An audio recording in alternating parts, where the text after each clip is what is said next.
Hi, and welcome to Mark's Motivational Podcast, another Motivational Thursday. And today I'm delighted to be joined by a really special guest. I'm delighted to have on the podcast. He's been on Mike Mantel's Academy as a guest trainer, and he's a bit of background. He's got kind of powerful ideas and inspiring stories that help you unlock your full potential. So today we'll dive into a fascinating approach to healing and transformation with Stephen Blake, the creator of Old Pain to Go. Stephen developed this unique method known as brain bargaining in a help to help people release old pain by working with the mind and not against it. So, Stephen, thanks a lot for joining me today. It's a pleasure to have you on the podcast. It's a great pleasure to be here. Thanks for the invite. Yeah, thank you.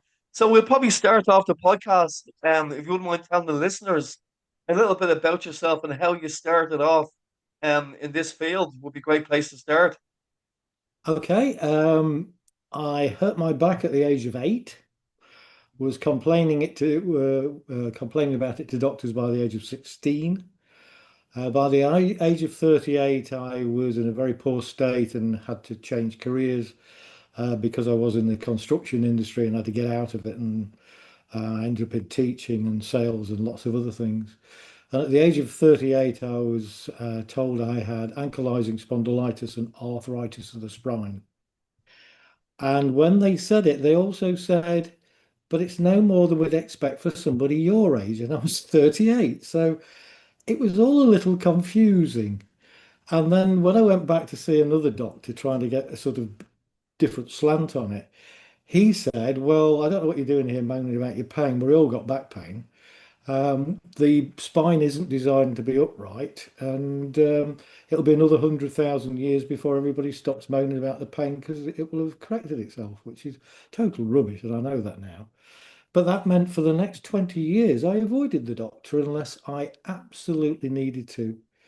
And on occasions, I would hurt my back so severely that, and it would flare up, that I wouldn't be able to walk, sometimes for as long as 8 weeks. I mean, it was pretty bad. Yeah, So at 58, I trained to be a therapist, hypnotherapy and NLP. And during that, they were teaching us a technique called the end step or the six-step reframe. It's not designed for pain. It's not really designed, I don't know what it's designed for. It's just a technique where you can talk, just talk directly in your head and ask for things. But it was taught in a way that it just didn't gel with me. And the idea was if the problem you want to get rid of was part of it was symptoms, that you ask that the one bad symptom you had got replaced with three smaller ones that wouldn't annoy you so much. And that just sounded the most stupid thing in the world to me. Because if you've got a message from your body saying something's going wrong here, the last thing you want to do is ignore it. And I think this is where pain's got to with chronic pain because so few people understand it. So few people think you can get free of it. It's sort of like, well, give in and just manipulate it. And that's why we all end up on painkillers and all sorts of various things. So I adapted this technique when I had to put it into use. And simply internally, this is where I created brain bargaining is it was sort of like, well, I've had this for 58 years now, and all it's done is make my life a misery. So I don't know what you've got to tell me, but the message isn't getting through because I don't know what to, I can't do anything about it. You're not telling me what I can do about it. I don't see that this pain is beneficial at all. Will you let go of it? And he went, yeah. And I said, well, let go of it then and tell me when you've done it. And you're supposed to ask for a time period and all that. But I just said, take it away now then and tell me when it's gone. And it went, yeah. And my pain went instantly. And I'd had it 50 years. That was it. It was just, and that could be the technique on its own. But a lot of time you have to sort of get the person prepared for that's what's going to happen. But I think just because I'd worked it out by myself, it was like, I wasn't angry with my unconscious. It wasn't like, why are you doing this? Or my body, why are you doing this to me? It was like, this has gone on long enough. Could we just stop it now? It was a very gentle command. So brain bargaining to me it's not a new concept of what we do because we've always done it, but we've never recognized that we do it. So I don't know if anybody else has given it a name, but I don't know of a name for it. And when I mention it to people in scientific circles, it's like, well, they don't even know what I'm describing because they don't think you can really go inside your head and correct things. And of course you can. That's how we live. Yeah. Right. No, that's brilliant. And no, well done. And the concept is brilliant. I love the way you've named it. And I suppose, how does it differ from traditional, like you mentioned, painkillers and different other ways of dealing with pain? I suppose, how does it differ for people, excuse me, for people that are listening now, who haven't a clue about it? Okay, Stephen? yeah. The main thing is that the actual science of pain has shifted dramatically in the last 50 years. The actual part of the learning from that hasn't moved into practice. That there's so many revelations that came out, and you know, and the slowest to move is the doctors because unless you can force a medical school to add things to the curriculum, they carry on teaching what they've always taught. And you'll still hear some doctors calling nociceptors in the, where you feel um, damage coming in, they call them pain receptors. And yeah, that was all right if you're in the 1920s. But we've moved on by a century since then. So we know that all we ever do is when we touch something that hurts us, or it feels like it's going to hurt us, it sends a signal to the brain, and the brain decides if it's going to harm us or not. So if it was a pain signal, it would be just saying, give me a pain signal. But it's actually got to be decided upon of, is this actually harming you or about to harm you? Um, is it relevant to pull away from it now? Is it relevant to give you pain? And so there's quite a few misunderstandings. So one of them is that pain protects you. Now, I think I'm the only one phrasing it like this at the moment. Pain does not protect you. It doesn't protect you at all. It's part of a protective system Mm. that when you feel pain, you then move away from the thing that's harming you. And I'll give a really good example of this. If you were on a golf course and somebody shouted four, that's the same Yeah. as a pain signal. Hmm. If you then just stand still and think it's not going to hit me, and it smacks you on the back of the head, has the pain alert actually protected you? No, because you didn't do anything about it. Yeah. Yeah. And once we separate this pain alert with, it's just got to get to your prefrontal cortex, your thinking bit of the brain, to say, I need your help on this because I want you to move in the best possible way. So you've got to think this through. And the automated part of your body can do the knee-jerk reaction of, I'm touching something hot or sharp, and it can do that. Sometimes even before you feel the pain, because that's just signals crossing across other barriers that cross across muscles that go, I think we better respond before we even work out whether it's pain or not. So that's really good. And it's good that we get pain because it tells us something's wrong. Yeah. But if it doesn't tell us what is wrong, Mm. how can we move away from it? And then it turns into this confusing journey that there's acute pain, which is a pain that comes and goes. Now, everybody in their life probably has that weekly.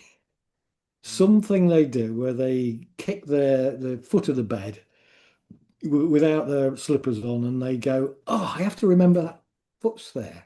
Yeah, yeah, And they curse and swear and they'll get angry with themselves and the pain will continue for a while.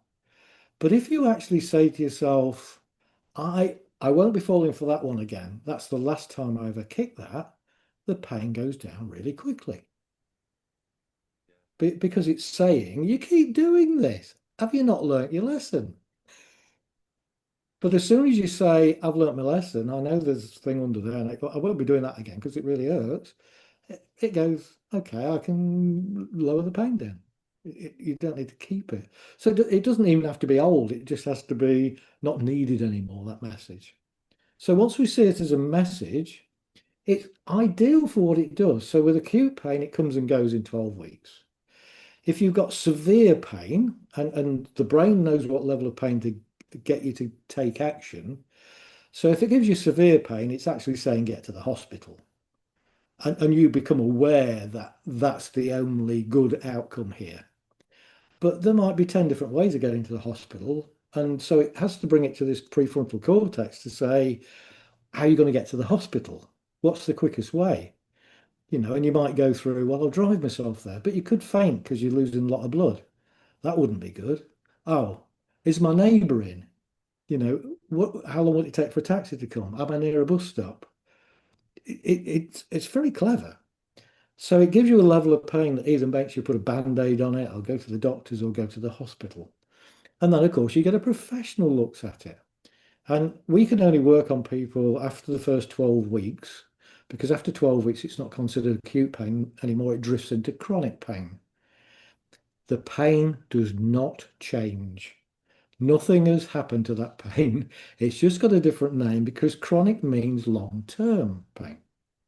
It just means it's lasted longer than it should do. And this is where the problem comes in because most doctors then go, I don't know what to do now. So they're looking for damage. And of course, most damage will heal in 12 weeks.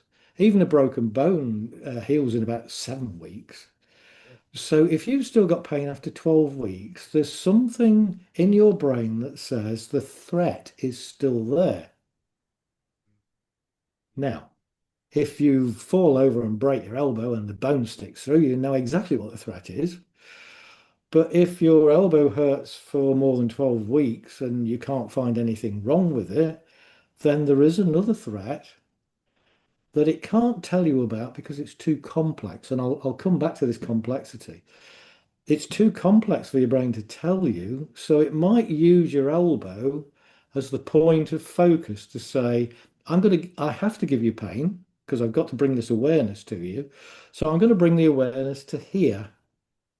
And it might just be that's helpful. And I will tell a story soon where that's involved. But until you actually find the background threat, the thing that's not coming to light, the thing that hasn't reached your prefrontal cortex, then you're not going to get rid of the pain. Now, the difference between us and everybody else is we look for the cause and eliminate the cause. Now, elimination of cause doesn't come from tablets. Painkillers just deaden the signal, so it seems like there's less of a problem, so your brain gives you less pain. Not great. Pain-killing injections deaden the area, so the signal can't send this message of pain. That's not doing anything about if there is a damage there or anything. It's not doing anything for you other than making life a bit more tolerable, which, I'm all for if there was no other options. And opioids and that, which are the most terrible thing you can give somebody for chronic pain, because they work well with acute pain, because there's a reason for the pain, and somehow the opioid goes to I can feel the pain, but I don't care. It works on a different part of the brain to go, I don't care about it. I can Yeah. still feel it, but what the hell? Yeah. Now, and a lot of people get upset about this because they do get restricted from having opioids. And they seem to think there's this conspiracy to keep them away from it. And it isn't. It literally is that opioids only work well with chronic pain for the first 2 or 3 weeks. And then the brain cottons on, it's not doing much of anything. It's just making me, it's probably making me use my body in a more dangerous way that might harm me. So then it's, we don't want this anymore. This is not a good idea. So if I stop it working, you'll stop taking them. Yeah. So there's a very good balancing system within the brain. But the brain has to believe that you've got a threat. And but the threat can be more than just physical damage. The threat can be existentially, which is the whole of your life. It can put who you are and how you are and your ability to earn money and what people think of you. All of those things get taken into consideration, not just with pain, but with the whole of your life. Every day we make decisions, but we don't realize the brain puts it through three different filters. How is this going to affect me bodily? Yeah, will it harm or make life better, or what will it do? Because we're not just looking at bad stuff. It's like, what will this do for me? Will this make me fitter and stronger, or will it make me weaker and ill, or will it totally harm me? Um, and then psychologically, if you're in a job that you're doing loads of hours and nobody appreciates what you're doing and they're shouting and swearing at you, that's not good for your whole psychological being. And it messes up the parts of your life when you're not at work, because then you go home miserable and then you fall out with your partner and then things are bad at home as well. So it's got that and biopsychosocial. And social sounds always sounds a bit sort of like lightweight because we associate social with social clubs and socializing. Mhm. And it's usually drinking Yeah, yeah. that we associate it with. But social is us as a tribal being. If we fell out with our tribe and the tribe kicked us out, we would die because we wouldn't have their protection. We wouldn't be able to mate and reproduce and our genes carry on. You know, we're not fed, we're not guarded. And if you drift off, another tribe find you, they kill you because you're an external tribe. Mm. Still happens in this day and age. Yeah, yeah. So the brain's taking this into account with every decision it makes. And that's the way around I teach it now, because if you just say that pain has elements of biopsycho and social in it, everybody thinks, well, pain is just literally damage. And it's proven it isn't now. And there's an institute called the International Association for the Study of Pain. And if you look up their definition of pain, it's quite a complex one, but it talks about resembling and it talks about that it's a sort of like an obnoxious thing to have deliberately to get you to take action. It's got all of that in it.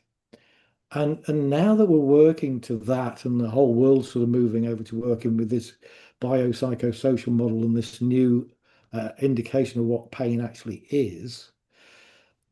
So I think years ago it was just the biomedical model. And the biomedical model is what you need in the first 12 weeks.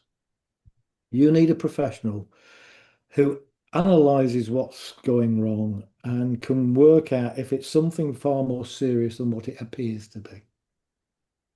You wouldn't want to have a pain going down here and, can you turn this off and you're having a heart attack? Yeah. Yeah, so sometimes you get this thing called referred pain or whatever, and doctors know what to look for with that. And within 12 weeks, most things are healed. So if they can't find anything at 12 weeks, you can almost guarantee it's to do with what the brain's computing, that there is a threat there and it's got to give you pain to give you this alert so that you take action. And so our job really is to find out what that alert actually is. What's the purpose behind it? Reveal the purpose to the person so it reaches their prefrontal cortex, the thinking part of the brain. And now they're aware of the true threat, they know what to avoid. We don't have to solve the problem, which is the really good thing. And everybody thinks this is why you can't do the biopsychosocial model unless you're a psychologist.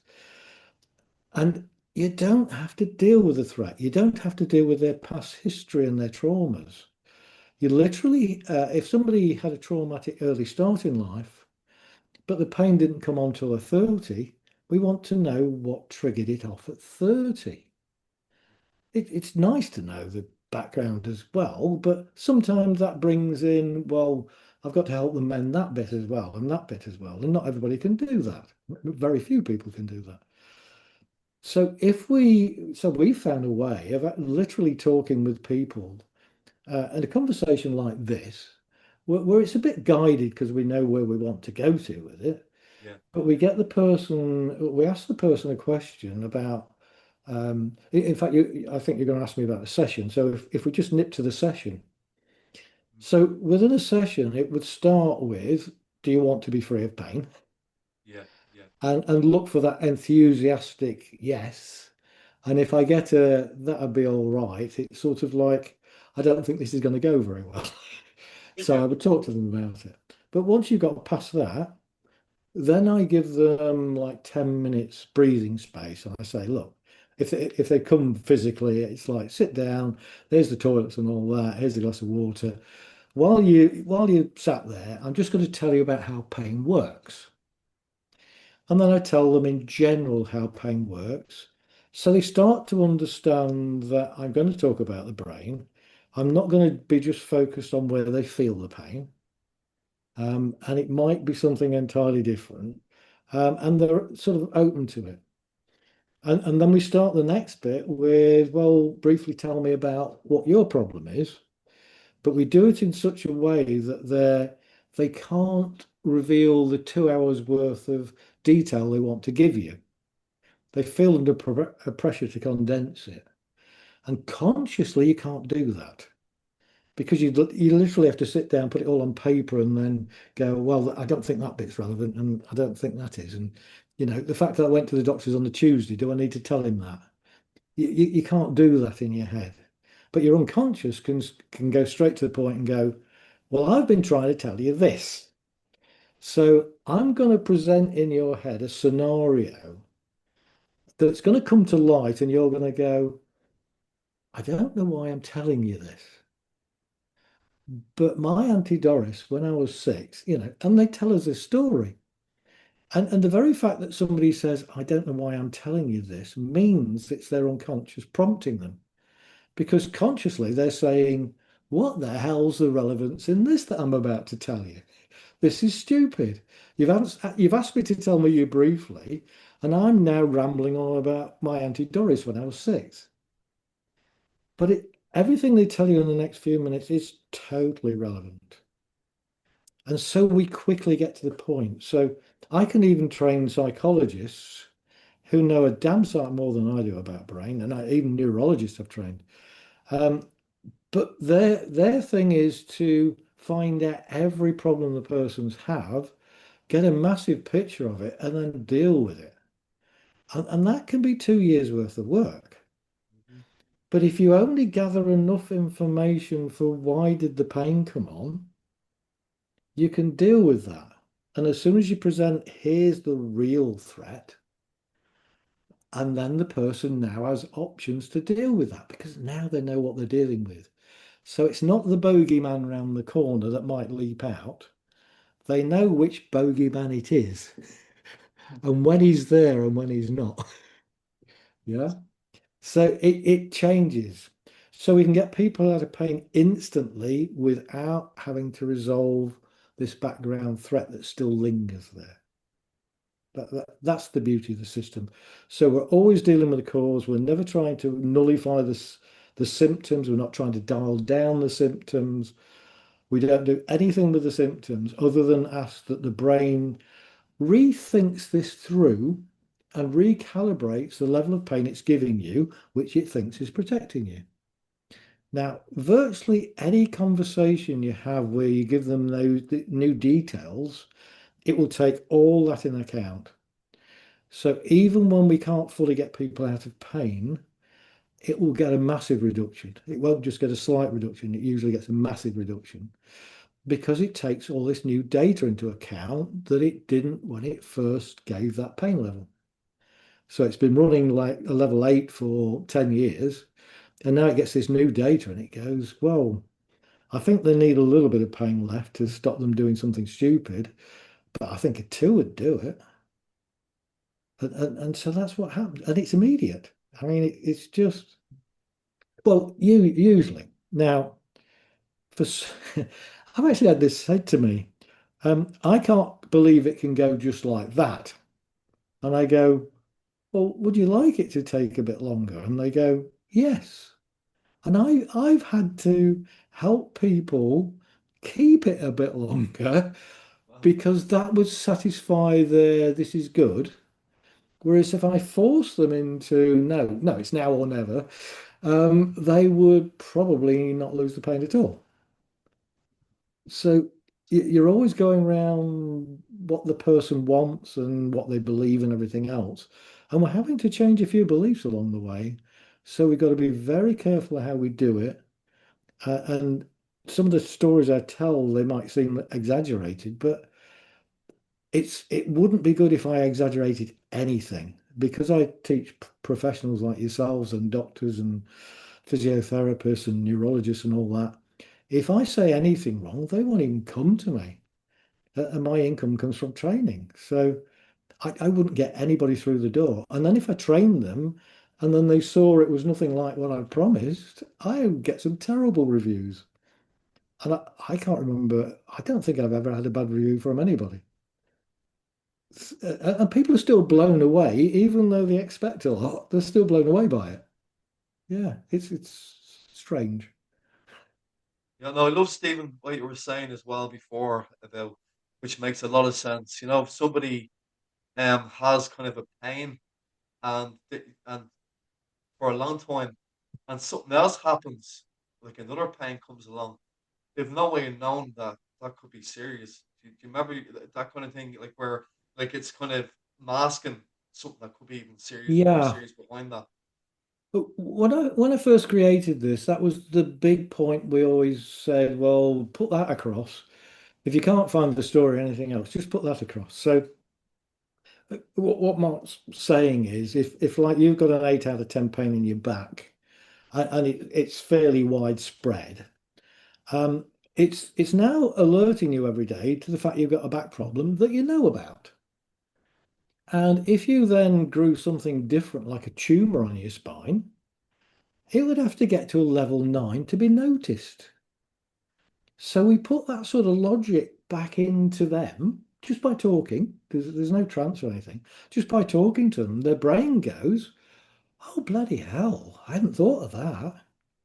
I'm actually not keeping them safe with this level 8. I'm actually putting them in danger because when I want to give them a level 1, how the hell can I do that? I can't. So if I turned off all the pain now for the problem they know about, then I can tell them with a level 1. Well, I'll do that then. It's not difficult to persuade the brain. The only difference is that it's being on the same side as it. It's understanding it. And I was in 50 years worth of pain. So if you're in pain, I can understand the frustration and the anger you've got towards your body and your brain and everything else. And if I just state to you that your brain and your body are working together to give you the exact level of pain it believes is needed to protect you from something far worse long term happening. It can only ever work that way. So some people will have been told that they're maladaptive or oversensitive, or many of the things you get told when you've got chronic pain once they don't know what to do with you, because they don't get a lot of training in this. Literally, my training course now will actually be longer than doctors get in their whole life on pain, including how to distribute tablets.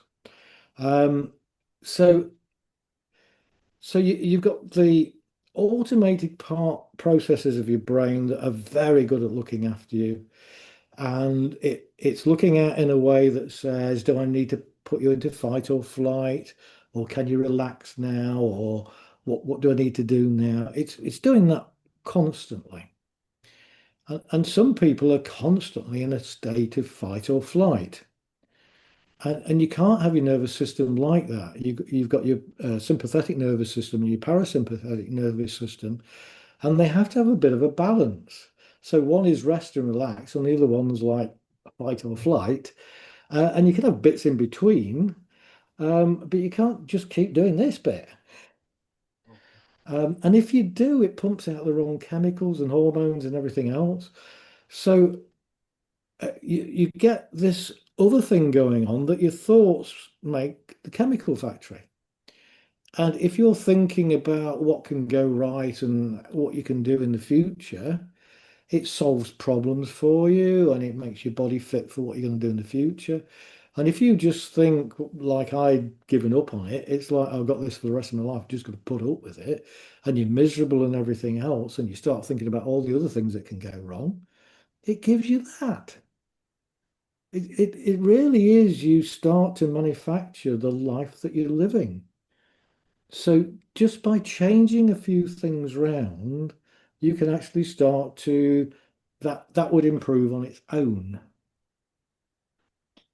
But I believe to get free of pain, there's lots of people out there who can help you over a period of years, or you can do meditation or certain relaxation techniques and various other things. But it's all an indirect process to get your brain to understand, oh, well, I can move there without it hurting. And my idea is, why take a long time to do that? When you could almost go, hey, are you listening to me? Once you get back in that unity and you recognize this isn't your brain wanting to harm you, it's absolutely done its precise best with the knowledge it has and your history from the past and everything else. It's put all that together and it said, you need to be this sensitive because you're constantly under attack. And if you turn off the, oh, I'm constantly under attack, somebody will get you and they'll finally get you. So I need to keep you on this level of alert. And then when pain joins in as well. But once we get people out of pain, a lot of these other things can go. And once you're in tune with the fact that your brain listens to you, and if it's possible to do it for you, it will do it for you. The only thing it won't do is take instructions that will kill you. It won't do that. It will let you do dangerous things that might kill you. But if you try to throw yourself off a bridge, it will make very serious attempts to make sure you don't. And this is why people only usually take their own life by combining it with drugs and drink so they don't get the mental capacity to stop themselves. Yeah. It's a marvelous thing. If we can get on side with our unconscious, it's just the most wonderful friend you could ever have in your life. And it's always tried to be that for you. No, it's really, really great to get this all this information from all the listeners. Thanks so much, Stephen. And can I just ask as well, what kind of results has have clients came back to you and said, like, what experiences have they said they've gotten from this modality of all paint or all paint to go? Okay, because we do things in one session, and we deliberately do it in session for many reasons. One of them is, why would you want anybody to suffer waiting for your next session? If you can get them out of pain, typically in an hour, and we've got results for this, actual data for this, why wouldn't you do that?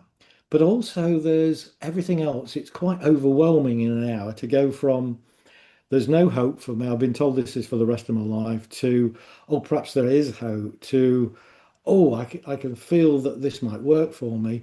Oh, I'm understanding pain now. Oh, the brain's on my side.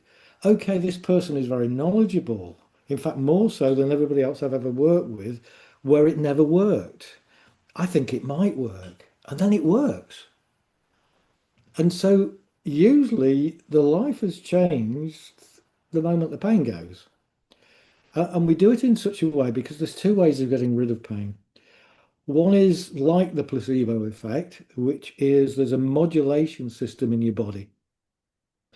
And the easiest explanation is if you sprain your ankle and the doctor says you've got to put your feet up for 2 or 3 days and do this and do this and do the other. The person that goes home and goes, right, I'll put my feet up and my partner can bring my tea and I'll have a little bell and I'll just be lazy. It can say, okay, you're doing everything right.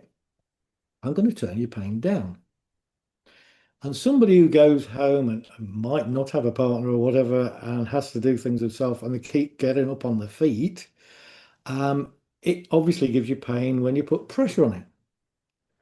So now you keep putting it back into higher pain, you're not letting it mend. So it says, okay, let's turn the sensitivity up. So we're going to give you a lot more pain even while it's resting, so that when you stand up, it's absolutely unbearable. And that will be the right thing for you. Pain's clever. I mean, it knows what to do. So that's the modulation way of it. So this is what meditation and lots of the other things can do is temporarily you're not thinking about the pain, you're not fretting about it, you're not doing any harm to it by strong movements or jerking or whatever.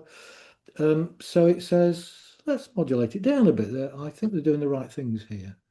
And it might go down for a day or two. But then, of course, this background threat is still there. It's like the saber-toothed tiger in the background, and it's always growling.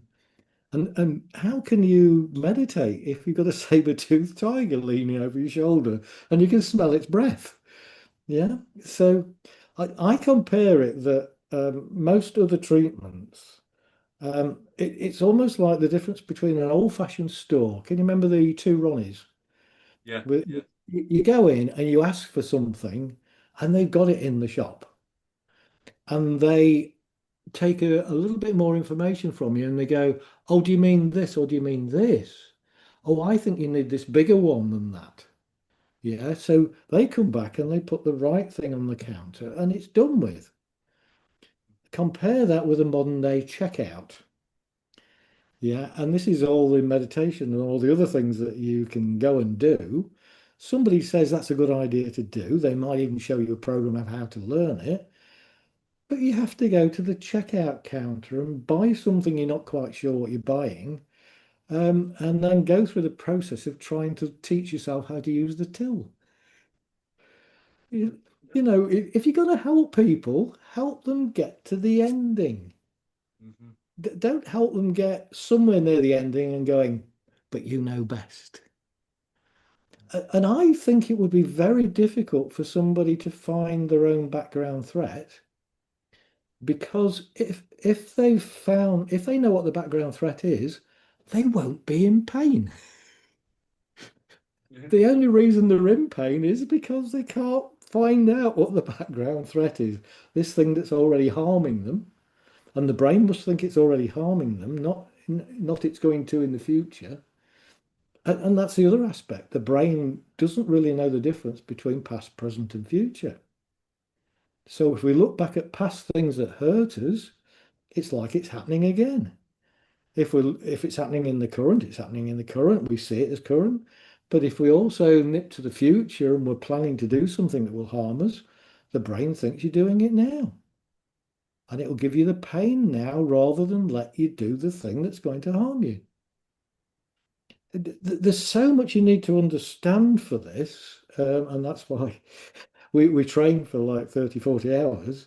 Um, but we can't expect the client to sit down and go, oh, I think I know what the problem is, because you're unlikely to get it right. And if it was that simple, you'd already be better. Yeah. Exactly. So don't go don't go to the self-checkout. Go to somebody who knows what they're doing. And at the moment, I don't know other people who do similar work to me other than things like PRT, which is probably the closest thing to old pain to go. And you were asking about results. On average, from a case, 207 case studies, and this isn't a scientific study. This is taking 207 people's feedback forms who were volunteers at my training events, and I either worked on them or my trainees worked on them.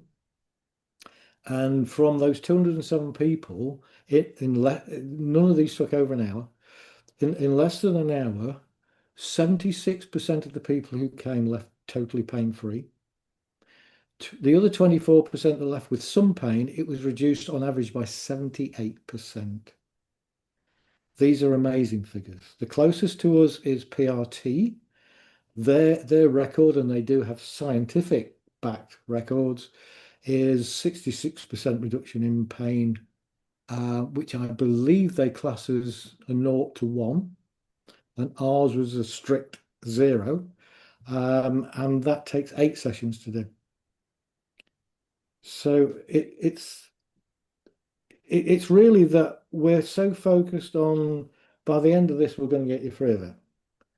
And I think that drives a lot of the way the client's brain works. And because if you understand, the average of that 207 people was 11.88 years in pain. They've had a long time to think everything through, and they still haven't got the answer. Yeah, Yeah. That they do nothing but think about. I was in pain for 50 years. You don't do much other than think about your pain. It's a horrible life. And I don't want anybody to have that pain that they don't need. Not for a minute longer than they need it. It's just not doing any good anymore. that's hats off to you. Some brilliant work, Stephen. Absolutely brilliant. And can I just ask you any standout case studies that you can think of that you'd like to share with us today? Oh, there's so many, and Yeah, sometimes I yeah, have to be careful because I give case yeah. studies that are so miraculous that people go, "Oh, well, that's obviously bullshit." Yeah, But I wrote down a couple. There was a woman who a woman came to my stand at an event, a well-being event, and a daughter pushed her on the stand. I could tell it was mum and daughter, and she says, "He'll help you." And I said, "Do I know you?" And she went, "No, but I've heard of you." And so this woman gets pushed in for a treatment she doesn't really want, which is never going to work. So I just said to her, "What's your problem?" She said, "Oh, I've been in agony since she was born." And I said, "How old is she?" She went, 42. I said, "You've been in, since childbirth, you've been in 42 years in pain." I said, "That's crazy." I said, "I think I can help you." So she went, "I don't think you can." So I said, "Are you willing to let me have a go?" And she, "Okay." Within about 10 minutes, I'd got it worked out because she told me the answer, which was, and I think she was a miserable woman, which will have some bearing in a moment. I think her whole life had been a misery, and she always expected the worst. Yeah. And she said, whilst I was in childbirth in extreme pain, I thought, well, at the end of pain comes something absolutely brilliant. And this was a program her unconscious took on board as, if I keep you in pain, you'll be more hopeful than you've ever been in your life, constantly. So this was a driving force of her feeling good about herself because she's expecting this gift sometime, not realizing she got the gift 10 minutes after the pain. That's it. So there's that. And quite frankly, even when I told her it still took a 20 minute, still took us 20 minutes to convince her that that was what would keep her in pain. And once she finally recognized that that would keep her in pain, I just said, "Are you willing to release it now?" She said, "Yes." We just set up some movements and things. And I just said, "Will you let go of the pain now?" And it went, yes. And her pain went. 42 years worth of pain just went like that. So that's one. But there was another one. And I want a variety here. There was a woman came to see me. She was 38. At the age of 8, she'd got something like feet was splayed out or something.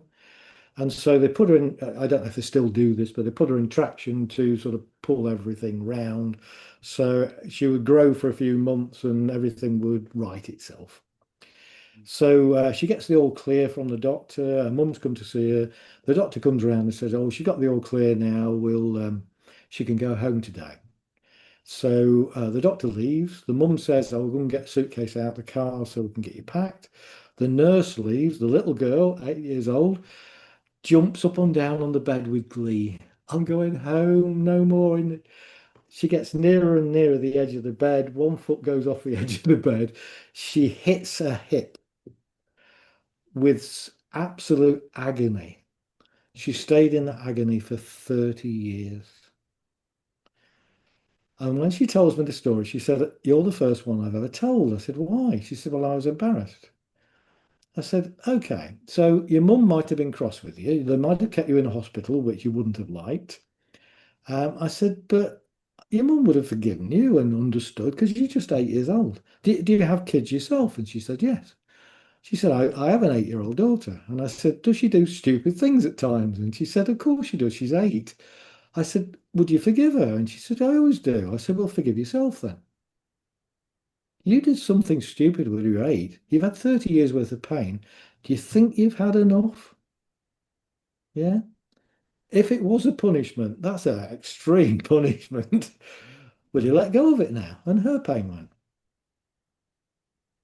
So it so a lot of people think I've oversimplified this and how can a story correct that? Well, that's the only reason the pain's carrying on because it wants to get this story to you of this background harm. So if you don't mind, and if we've got time, I'd like to give an overall story that combines everything. Are you Please, okay yeah, with that? yeah, please, Stephen, that'd be really helpful. It's something I've produced recently. So this is an amalgam of all my stories made into one that you can easily identify with. Could I just ask you one thing, Stephen, Yeah. before you go ahead? Because you and I are members of the Mike Mandel Hypnosis Academy, to give them a bit of a plug, because I just to see what your idea, because I love in the academy the way Mike Mandel talks about different ways as well of ways of easing pain, like in different other ways as well. Could you, what do you think of them? Because I know there's you know, it's the like there's a lot of stuff he includes in that program, isn't there? Like there's various ways to reduce pain or forget about pain for 24 hours and have all Yeah. pain for a half an hour. I just think it's really really good. I think this is it. I think most people who've learnt pain from other hypnotherapists and so on, and then who go on to teach it, will teach that this, and that's more of a modulation thing. So you can have dial downs and dial down pain Yeah, and all this sort of thing. And that's great for temporary situations and so on. yeah, And I don't think there's many others out there talking about get rid of the cause or even portraying what the cause is so that you can get rid of it. So Mike does a great job. But if anybody posts anything about pain in the group, you will notice that Mike very quickly says Stephen Blake's our pain expert. yeah. That's right. Yeah, brilliant. Yeah, yeah, yeah. So if I give you this story, it will just sort of tidy it up for everybody. Yeah, please. Thanks so much, Stephen. Yeah, that's So sorry for cutting across you there. yeah, I want you to imagine a young woman who's been playing the violin since the age of 4. It's all she ever wanted to do. In fact, it took up all her social life and everything else because she just played the violin. And she gets so good, she becomes a soloist in a top orchestra. And she's really pleased to do it. And she gets the adoration of everybody every night that she plays. And even her own orchestra applaud her because she's so damn good. And then they change the conductor. And the conductor, they don't know, but the conductor thought he was going to be a top violinist. And he never got as good as her. So he's as jealous of her as can be. So every time she plays and she does a soloist bit, he will criticize her afterwards. And if it's in rehearsal, he will actually shout and swear at her and drag her down in front of other people. And after a few weeks of him being, this is not a true story. After a few weeks of being there, she finds out that her elbow hurts. And it just starts off with a delay at first. And She gets it checked out, but it gets more and more painful each week. And so eventually they send her for scans and x-rays and all that.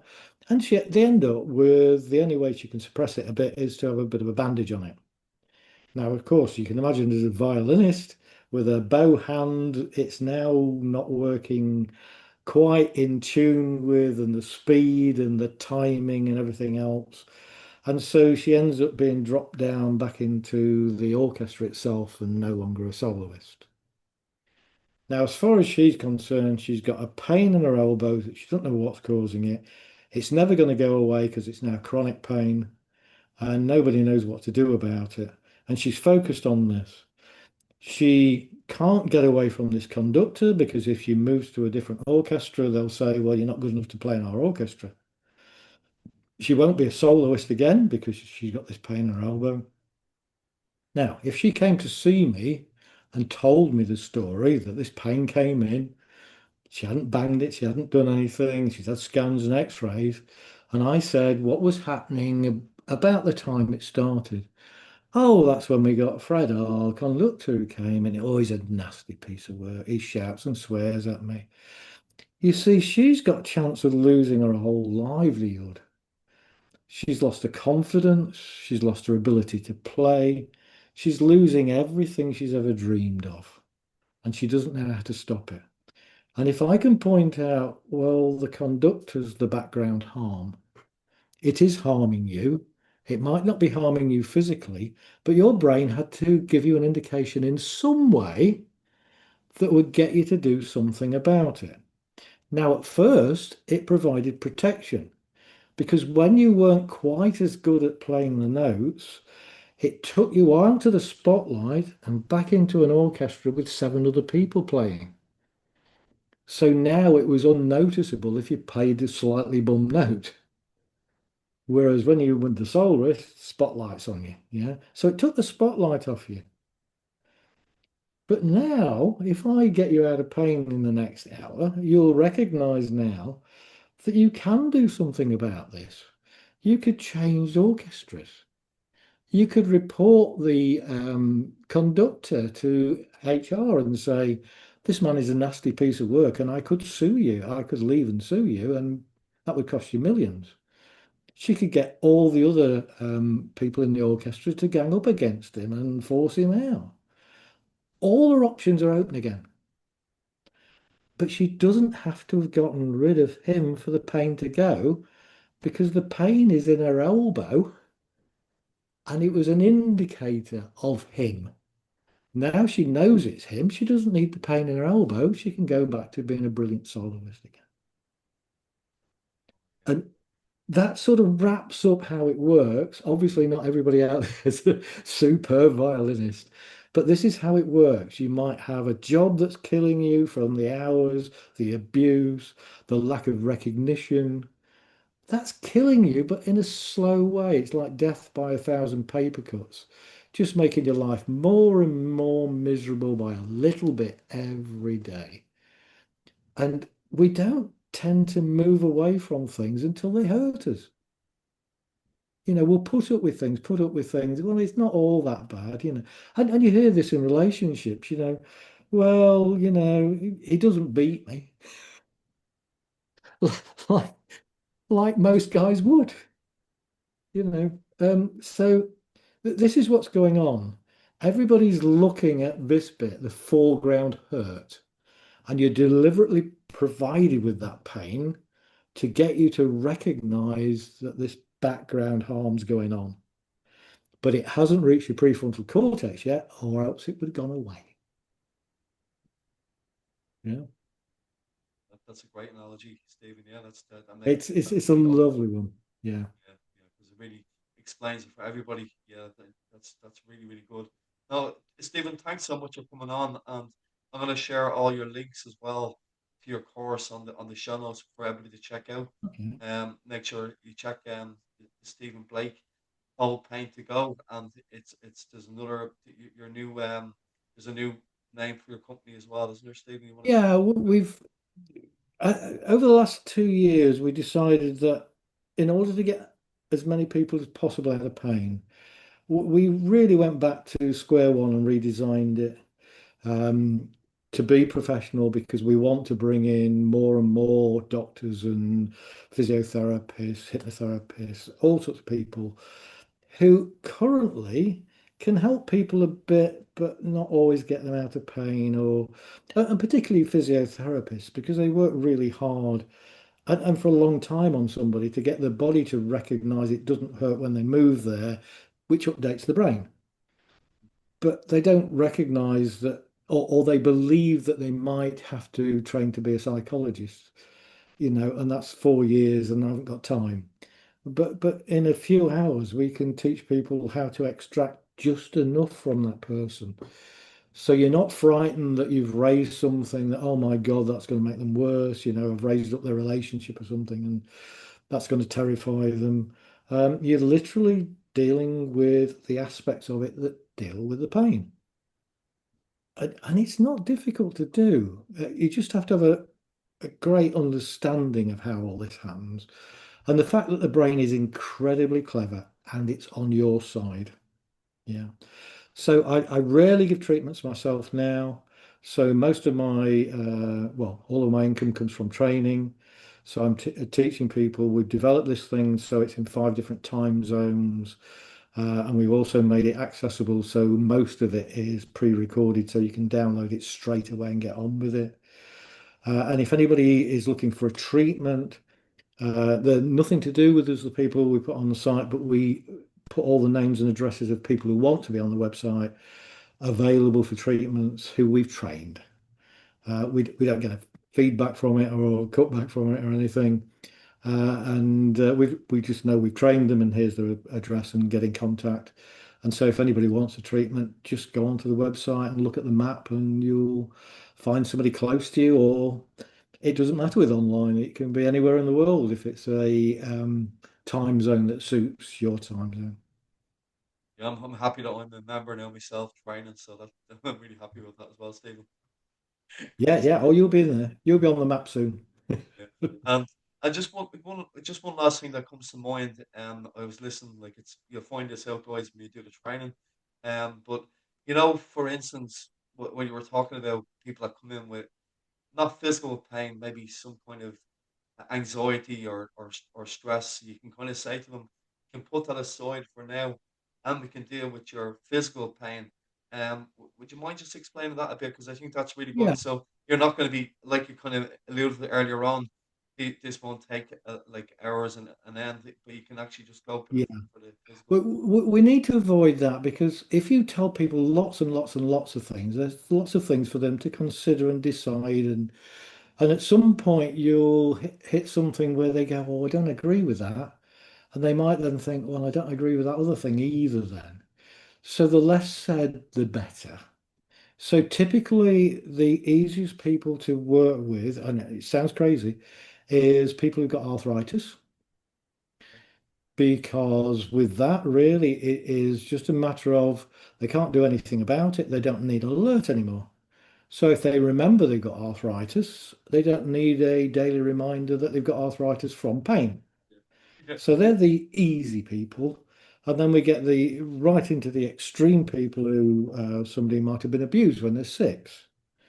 Now, if the pain didn't start when they're 6, there's no need to go back that far. But understand that they will be more sensitive than somebody who wasn't abused when they were 6 or hasn't had a whole series of bad things in their life. Yeah, just things that kept them on edge all the time. They're bound to be more, they're no more difficult to work with, but we've got to focus on when did the pain start? What is that likely to be about? And it might be an indicator of everything they've done in the past.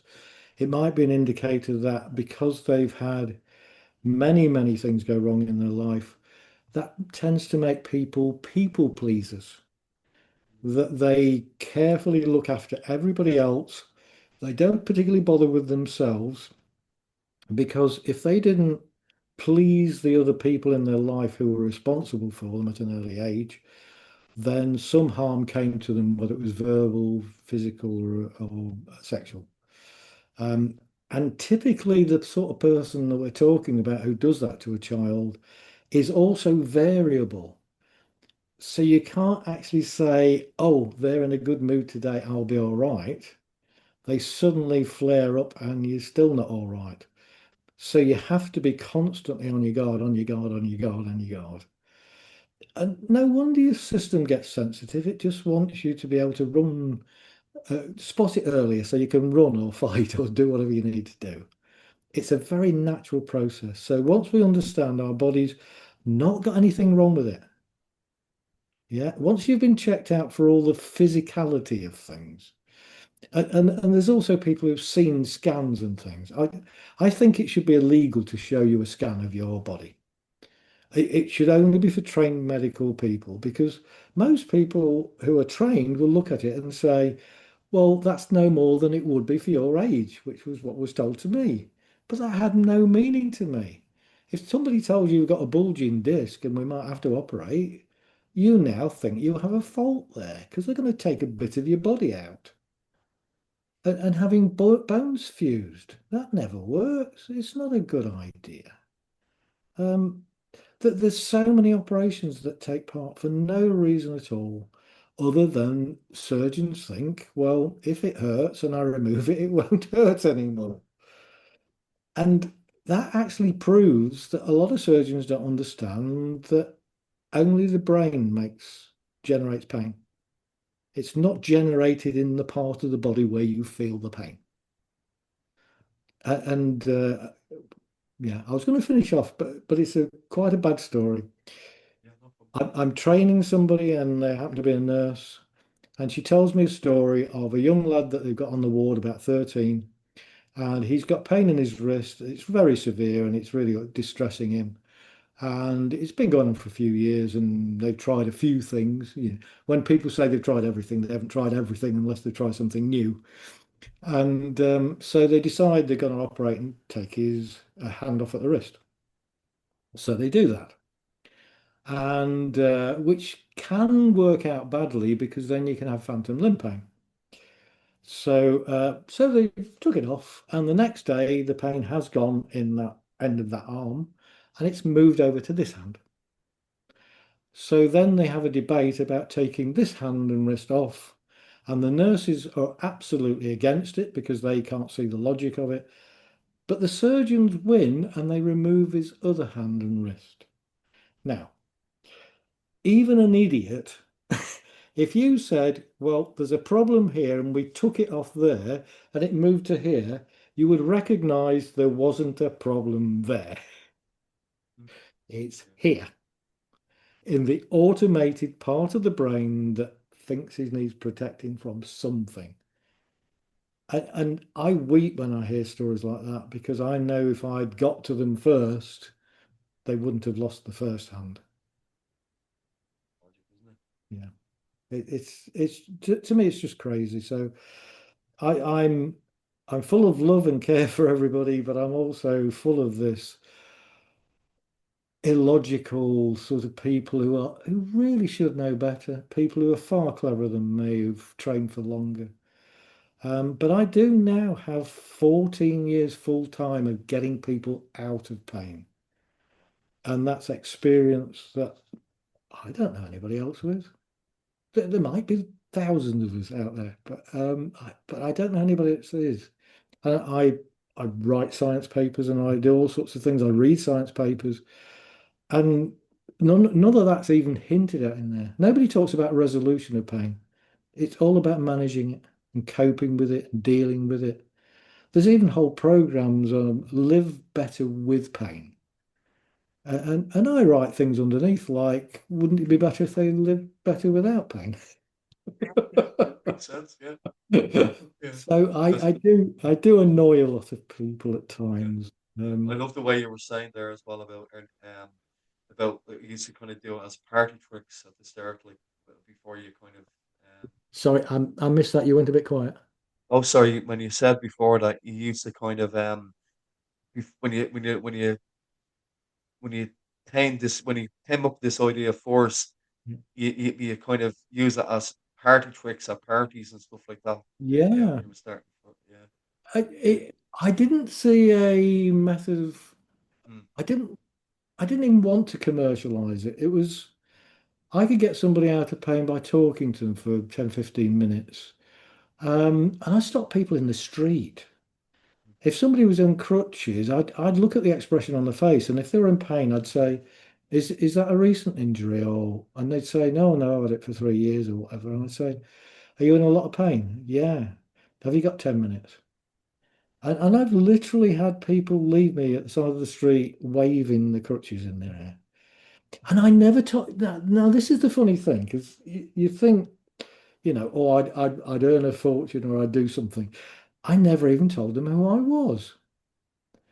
And I ended up with this sort of reputation, a bit like the Lone Ranger, where I interrupted two people going across a bridge once, mum and daughter, and mum was on crutches, and I interrupted and said, "Can I help you?" And the woman said, "Are you the man from Ruskington?" I went, "Oh yeah." I was like, "Oh, is that what I'm called?" Because that's where I usually stop them in the street. Right, yeah. Yeah, Yeah. so it's something I delight in. I love doing this. I love training people up so they can do it. I cry with joy when I hear anybody getting out of pain. Such a Um, satisfaction. oh, it is. And there's still so many people out there who are absolutely skeptical. And they even read my newly designed website that absolutely has nothing that's offensive there. And it's not saying it's all in the head. And we absolutely say pain is always real. Whether it's cancer or whatever, it's always real. And yet we can still help you get free of it. And there's still these massive skeptics out there who get angry by me sharing what works. And I just have to learn to live with it now and sort of put up with a bit and just You, hope I get through to enough people that we get more and more people out of pain because that's all I want. yeah, we That's always find that in daily life, like people begrudging other people. It's just part and parcel of it, really, isn't it? I Sometimes. You can understand it in a way because I had a little bit of a spaff with a woman 2 days ago, but in the end she said, "Oh, I love your work," and now you've explained it better. But she's one of these champions who uh, sort of takes other people under a wing and says, "Well, I got slightly better over 10 years, let me tell you, I got slightly better." Well, can you imagine that she's sort of like saying, "Well, I haven't got rid of the last bit of pain, but you're sort of blaming me for not getting rid of it." And I'm saying, "I'm not, but wouldn't you like to get rid of the last bit of it?" But doing what you've already been doing took you 10 years to get there. So you're looking at something new as though, "Oh, this is impossible," but you haven't tried the new thing that would get you out of it quickly. So please don't dismiss something just because you didn't get there. But can you imagine if, I gave her a treatment and suddenly it's gone? She'd have had 10 years, all the struggles, all the energy, the research, the time she put into it, all these other people that she's kept on the same track of, "You can't recover, but I can help you get a little bit better." Um, so I can understand them. I can understand the anger. I can understand people who still sell things that as dealing with management. But we've got to win them over to say, why would you do that when you can get people free of it? Definitely. Yeah. And once everybody understands you can be free of it, they won't be coming to you if you if you only do management. They'll think, "What the hell are you doing? Why do you want to keep me in this pain?" Then they'll get angry with them. Yeah, yeah. But Stephen, I really appreciate coming on today. I really, really appreciate. Thanks very much. And I'm looking forward to training with you over the next while.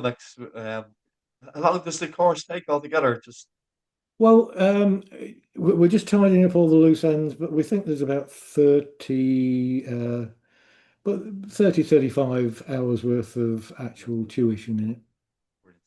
yeah. Okay. So listen, thanks very much, Stephen Blake, for coming on. Everybody, I'm going to share all your website on the show notes and anything you'd like me to share.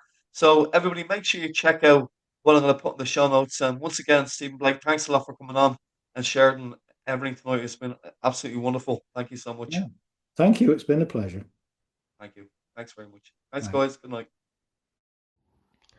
Hello everyone, Mark here. Thank you for watching another episode of my Authors Tuesday podcast. I recently published a book of children's stories called The Adventures of Larry Lamppost and Friends. The book began life as bedtime stories I wrote for my own children. If you'd like to purchase my book, follow the link in the description box below. By buying my book, you are also supporting my podcast series for authors, which is giving a voice to writers in Ireland and across the world.